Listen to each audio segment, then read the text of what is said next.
Bonjour, je m'appelle Pierre Barby, je suis responsable du développement de Seawergy. Alors qu'est-ce que Seawergy? C'est l'énergie de la mer.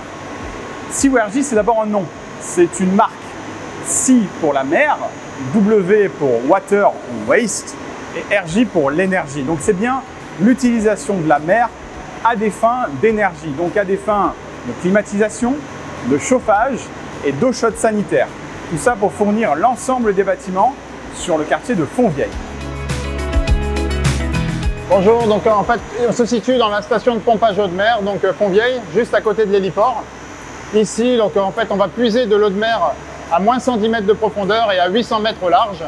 Donc cette eau de mer elle est à 14 degrés et donc ça permet en fait de récupérer l'énergie de la mer. Donc cette énergie elle est pompée par des pompes qui sont là-bas, dans un puits, filtrée, puis elle passe dans des échangeurs à plaques ici. Donc c'est des échangeurs en titane qui font à peu près 10 MW chacun. C'est composé de 400 plaques en titane. Et donc il y a 3 échangeurs dans cette station de pompage. Derrière, donc on va échanger avec de l'eau douce qui repart vers une centrale d'énergie. Donc dans cette centrale d'énergie, on va produire du froid grâce à l'énergie de la mer. Voilà. On se retrouve ici à la centrale thermofrigorifique. On est au 5e étage des 10 étages. On est connecté donc avec la boucle thalassothermique qui permet de refroidir les unités de production de froid qui sont derrière moi. Il y en a dans les 10 étages, il y a 10 machines ici. Et c'est à partir de cette centrale que les réseaux de froid partent et vont desservir tout le quartier de Fontvieille et des délaissés SNCF.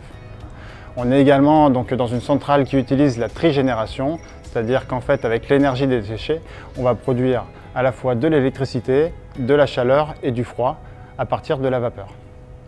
Afin de faire fonctionner une centrale de cette envergure, il y a une équipe d'exploitation ici qui est présente toute la journée. Donc moi, mon métier, c'est effectivement de les piloter, de suivre en fait toute la partie énergétique, de garantir la continuité de service au niveau des clients, d'accompagner aussi les clients sur les travaux qu'ils peuvent faire sur les sous-stations. Mais c'est aussi piloter tous les travaux de gros entretien, renouvellement de la centrale et les projets d'extension qui peuvent se raccorder justement sur les réseaux. Depuis notre centre de commande ici, on va être capable de pouvoir piloter l'intégralité des installations. Qu'on parle de la station de pompage eau de mer qu'on a pu voir, qu'on parle également des 10 étages de la centrale de production dans laquelle on se situe, qui comporte un certain nombre de machines. Et vous avez derrière moi un exemple d'écran sur lequel on va pouvoir reporter l'intégralité des informations de fonctionnement de chacune des machines. Alors tout comme on va pouvoir développer Seawergy sur des quartiers connexes à Fontvieille avec des opérations qui sont en train de se faire, je pense à l'îlot Pasteur, je pense au centre commercial de Carrefour qui verra le jour dans plusieurs années.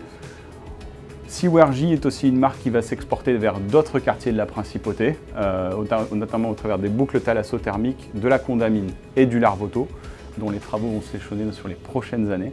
Donc on voit véritablement qu'il y a une véritable impulsion de la Principauté vers l'énergie de la mer pour permettre une transition énergétique sobre de l'ensemble des bâtiments de Monaco.